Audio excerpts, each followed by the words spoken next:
Hello students, good morning everyone. Cardiac डिसरिथमिया means क्या होता है? हार्ट जो है वो डेविएटेड हो जाता है फ्रॉम द नॉर्मल रिदम।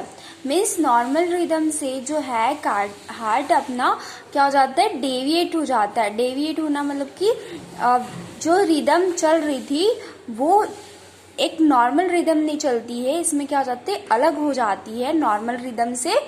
जो नॉर्मल रिदम से रिदम जो होती है वो एबनॉर्मल हो जाती है, तो उससे अपन कार्डियक डिसरिथमिया कहते हैं। ठीक है, जो हार्ट है वो डेविएटेड हो जाता है किससे? नॉर्मल रिदम से, उससे अपन कार्डियक डिसरिथमिया बोलते हैं। ठीक है, कार्डियक जो अपनी कार्डियक रिदम होती है नॉर्मल, वो कैसे होती है? ऐसे नोट सबसे पहले ऐसे नोट जो है इम्पल्स जनरेट करता है। ऐसे नोट से इम्पल्सेस एवी नोट को जाते हैं। एवी नोट से bundle of his and bundle of his से पुरकिंजे फाइबर पर जाते हैं। ठीक है, तो ये नॉर्मल कंडक्शन सिस्टम है, नॉर्मल रिदम है हार्ट की। सबसे पहले जो ऐसे नोट है वो क्या करता है कि इम्पल्स जनरेट करता है, जिससे एट्रियल क्या होते हैं? कॉन्ट्रैक्ट होते हैं और इसका ब्लड वेंट्रिकल्स में आता है। ठीक है, और इससे इम्पल्स ऐसे नोड से एवी नोड पर जाते हैं और एवी नोड से bundle of his and bundle of his से पुरकिंजे फाइबर्स। अब पुरकिंजे फाइबर्स तक जो इम्पल्सेस जनरेट होते हैं उससे वेंट्रिकल्स क्या होते हैं? कॉन्ट्रैक्ट होते हैं। पहले एट्रियम कॉन्ट्रैक्ट हुआ था, है ना, उसके बाद वेंट्रिकल कॉन्ट्रैक्ट होते हैं, जिससे राइट वेंट्रिकल का ब्लड पल्मोनरी आर्टरी में जाता है ऑक्सीजनेटेड होने के लिए, एंड जो लेफ्ट वेंट्रिकल है इससे ब्लड कहा जाता है एओर्टा में, जिससे कि पूरी बॉडी को सप्लाई होता है ब्लड। ठीक है, तो ये नॉर्मल कंडक्शन सिस्टम है, जिससे एक क्या होता है कि जब एट्रियल कॉन्ट्रैक्ट होता है और वेंट्रिकल्स कॉन्ट्रैक्ट होते हैं और फिर रिलैक्स होता है हार्ट, तो उससे एक रिदम जनरेट होती है, जो कि रिदम कितनी होनी चाहिए? Normal 60 to 100 beat per minute. लेकिन डिसरिथमिया में क्या होता है? जो हार्ट है उसके एट्रियम सही से फंक्शन नहीं करते हैं, या ऐसे नोड जो है वो एबनॉर्मली फंक्शन करने लग जाता है, जिससे रिदम क्या हो जाती है? एबनॉर्मली फंक्शन करने लग जाती है और हार्ट भी एबनॉर्मली बीट करने लग जाता है, जिससे जो हार्ट की रिदम रहती है वो चेंज हो जाती है।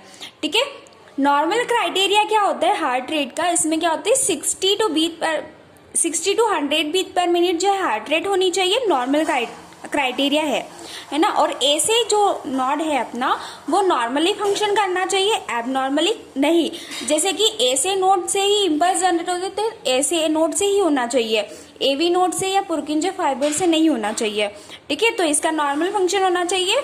Normal conduction pathway, NCP means क्या होता है? Normal conduction pathway. Normal conduction pathway means जो पाथवे मैंने आपको बताया है, जैसे ऐसे नोड से जनरेट होगा, फिर एवी नोड पर जाएगा, एवी नोड से फिर बंडल ऑफ हीस से पुरकिंजे फाइबर्स, तो ऐसे नॉर्मल पाथवे चलना चाहिए। नेक्स्ट है normal velocity. Normal velocity means जो ऐसे नोड है वो क्या करता है कि जब इम्पल्स जनरेट करता है तो वो बहुत फास्ट करता है, वेरी फास्ट करता है इम्पल्स जनरेट। ठीक है, इससे क्या होता है कि एट्रियल जो है कॉन्ट्रैक्ट होते हैं। नेक्स्ट जो एवी नोड पर आता है जब इम्पल्स, तो वो क्या हो जाता है? बहुत स्लो होता है। ठीक है, और उसके बाद जब बंडल ऑफ हीस में आते हैं तो वो थोड़ा थोड़ा क्या हो जाता है? फास्ट होने लग जाता है, फिर पुरकिंजे फाइबर पर आते आते वापस फास्ट होने लग जाता है। तो ये जो है नॉर्मल वेलोसिटी होना चाहिए। ओके, ये सब नॉर्मल क्राइटेरिया है और नॉर्मल रिदम है हार्ट की। अब अपन एबनॉर्मलिटी पढ़ेंगे, मतलब अपन डिसरिथमिया पढ़ रहे हैं। डिसरिथमिया मतलब क्या होता है? Abnormal rhythm of the heart. Heart की एबनॉर्मल रिदम को ही अपन डिसरिथमिया कहते हैं। ठीक है, इसमें अपन ने टाइप्स पढ़े थे, तो देखो नॉर्मल हार्ट रेट कितनी होती है? 60 to 100 बीट पर मिनट, ये नॉर्मल हार्ट बीट होती है। ठीक है, अगर इससे अबाव हो जाता है तो साइनस टेकीकार्डिया हो जाता है, या फिर इससे अबाव होगा तो एट्रियल टेकीकार्डिया भी हो सकता है, वेंट्रिकुलर टेकीकार्डिया भी हो सकता है। ठीक है, एट्रियल फल्टर किसे कहेंगे? जिसमें 250 to 300 बीट पर मिनट तक की जो है हार्ट रेट रहती है। ठीक है, next atrial fibrillation. Atrial fibrillation में क्या होता है? ये बहुत इमरजेंसी कंडीशन है, इसमें हार्ट जो है अपना फंक्शन करना बंद कर देता है, इसलिए इसको वापस से डिफिब्रिलेट करना पड़ता है, मतलब कि रिस्टोर करना पड़ता है। ठीक है, तो ये इमरजेंसी कंडीशन है, लाइफ थ्रेटनिंग कंडीशन है, जिसमें हार्ट बीट जो होती है वो कितनी 400 to 600 बीट पर मिनट हो जाती है। ठीक है, अब इसके नीचे चले तो हार्ट रेट जो नॉर्मल है 60 to 100 बीट पर, अगर 60 से बिलो हो जाती है, कम हो जाती है, तो उसे साइनस ब्रेडिकार्डिया कहते हैं। ठीक है, एंड टॉर्सेट डी वॉलेट अपन ने डी पॉइंट पढ़ा था, इसमें क्या हो जाता है, जो वेंट्रिकुलर टैकीकार्डिया हो जाता है, इसके अंदर जो वेंट्रिकल्स है वो एबनॉर्मली फंक्शन करने लग जाते हैं, और इसमें इसकी जो कॉन्ट्रैक्शन रेट रहेगी वो हार्ट रेट कितनी हो जाती है 150 to 300 beat per minute. Okay, इसमें जो क्यूटी वेव रहेगा ना उसमें इंटरवल हो जाता है, मतलब कि जो अपन ने ईसीजी पढ़ा था, पी और क्यूआरएस वेव है ना, और इसके बाद आती है टी वेव। ठीक है, तो ये जो क्यू से लगा करके टी वेव जो रहेगी ना ये एबनॉर्मली दिखेगी और इसमें एबनॉर्मलिटी दिखती है। ठीक है, तो इसे टॉर्सेट डी पॉइंट कहते हैं। प्री मैचुरल एट्रियल कॉन्ट्रैक्शन मीन्स अपरिपक्व एट्रियल कॉन्ट्रैक्शन। आर्ट्रियल का जो एट्रिया रहता है ना, हार्ट में 4 चैम्बर रहते हैं, ये एट्रिया है दोनों राइट और लेफ्ट। तो जो एट्रियम्स रहते हैं इनकी जो इम्पल्स जनरेट करने की या इनको कॉन्ट्रैक्ट होने की जो एबिलिटी रहती है वो क्या हो जाती है, प्री मैच्योर हो जाती है, अपरिपक्व। ठीक है, ये किस वजह से होता है, क्योंकि एक्टोपिक सुप्रा वेंट्रिकुलर बीट मीन्स जो ऊपर की जो बीट रहती है ना वो एबनॉर्मली हर कहीं से जनरेट होने लग जाती है, तो इस वजह से क्या होता है कि एट्रियल कॉन्ट्रैक्शन एबनॉर्मली होने लग जाता है। ठीक है, अब ये जो एट्रियल फिल्टर है यहाँ पर अपन वेंट्रिकुलर फिल्टर भी बोल सकते हैं अगर 200 to 300 बीट पर मिनट हो जाता है, एंड वेंट्रिकुलर फिब्रिलेशन कब होगा, जब 400 to 600 beat per minute heart rate होती है। ठीक है, तो ये टाइप से अपने कार्डियक डिसरिथमिया का। नेक्स्ट अपन ड्रग के बारे में पढ़ेंगे, myocardial depressant.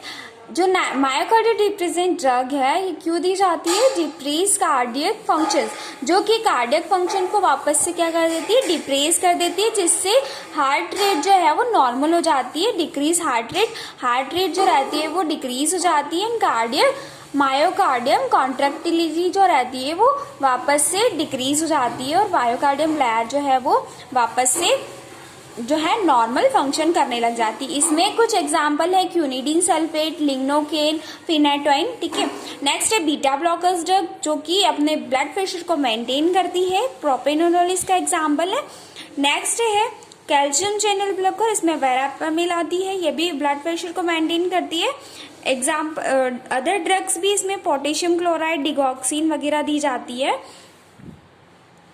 Next other drug patient को सेडेटिव हिप्नोटिक्स भी दिए जाते हैं। ठीक है, उसको रिलैक्स करने के लिए हार्ट को सेडेटिव ड्रग्स भी दी जाती है, हिप्नोटिक्स ड्रग भी दी जाती है, ताकि जो पेन हो रहा है उसे वो भी ना हो। ठीक है, तो डाइजेपाम और फिनोबार्बिटोन इसे दी जाती है।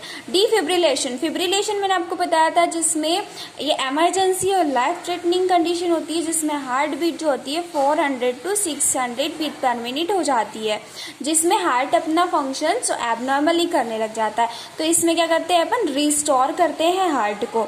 ठीक है, हार्ट रेट को रिस्टोर करते हैं। एट्रियल एंड वेंट्रिकुलर फिब्रिलेशन की अवस्था में साइनस रिदम को पुनः स्थापित करने हेतु कार्डियक वर्जन किया जाता है। कार्डियक वर्जन मतलब क्या होता है, रिस्टोर करना नॉर्मल हार्ट रेट को। ठीक है, नॉर्मल हार्ट रेट को वापस से रिस्टोर करना, हार्ट को रिस्टोर करना वापस से नॉर्मल हार्ट रेट चलाने के लिए। ठीक है, तो इसमें 400 वोल्ट डेसिबल तक का करंट यूज़ किया जाता है, और इसको और भी इफेक्टिव बनाने के लिए एंटीकोगुलेंट, एंटी डिसरिथमेटिक ड्रग दी जाती है। ठीक है, तो ये फिब्रिलेशन होता है। फिब्रिलेशन का मैं एक डायग्राम दिखाती हूँ। ये फिब्रिलेशन का डायग्राम है, जिसमें कि एक तो राइट जो हार्ट है अपना राइट साइडेड हार्ट में ऊपर की साइड इस साइड लगाया जाता है, और एक इलेक्ट्रिकल नॉड हार्ट के अपेक्स पर लगाया जाता है। ठीक है, ये देख रहे हैं, इस टाइप से लगाया जाता है फिब्रिलेशन को, जिससे इलेक्ट्रिकल इम्पल्स, इलेक्ट्रिक शॉक दिया जाता है। कितना वोल्ट दिया जाता है, 400 वोल्ट डेसिबल करंट का प्रयोग किया जाता है इसमें। ठीक है, मैं आपको इसका एक वीडियो सेंड करूंगी, वो आप फिब्रिलेशन का पूरा प्रोसीजर देख लेना। ओके, इसके नर्सिंग मैनेजमेंट में आप क्या क्या करेंगे? नर्सिंग मैनेजमेंट में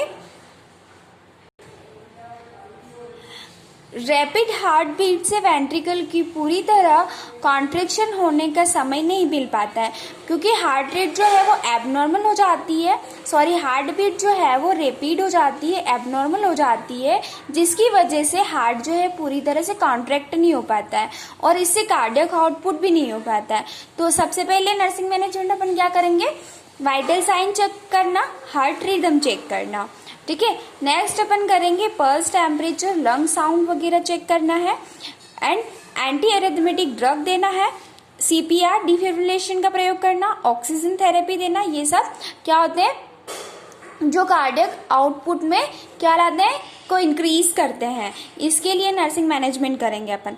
नेक्स्ट है पेशेंट का एंजाइटी कम करने के लिए अपन क्या क्या करेंगे? उससे डिस्कशन करना है, जो भी उसके डाउट है सारे क्लियर करना है, मिसकंसेप्शन अगर उसको कोई गलत फहमी है ना, तो उसको दूर करना है, उसको अवॉइड करना है। और जो भी मशीन्स वगैरह जो भी यूज कर रहे हैं जैसे डिफिब्रिलेटर, कार्डियक मॉनिटर, तो इसके बारे में भी उसको इन्फॉर्मेशन देना, सेडेटिव ड्रग एडमिनिस्ट्रेट करना, ठीक है। और जो भी वो डाउट पूछता है तो उसको आपको सही आंसर करना है। CPR के बारे में सारे जो आपके स्टाफ है उनको भी बताना चाहिए, ताकि इमरजेंसी कंडीशन में वो भी वर्क कर सके CPR के बारे में, ठीक है। अगर कोई इमरजेंसी कंडीशन आती है तो कोई भी पर्सन जो है CPR दे सके, तो ये टेक्निक सबको सिखाना चाहिए। नेक्स्ट अपन कार्डियक शॉक पढ़ेंगे, ठीक है। इसमें अगर आपको कुछ समझ में नहीं आया हो तो डाउट पूछ लेना।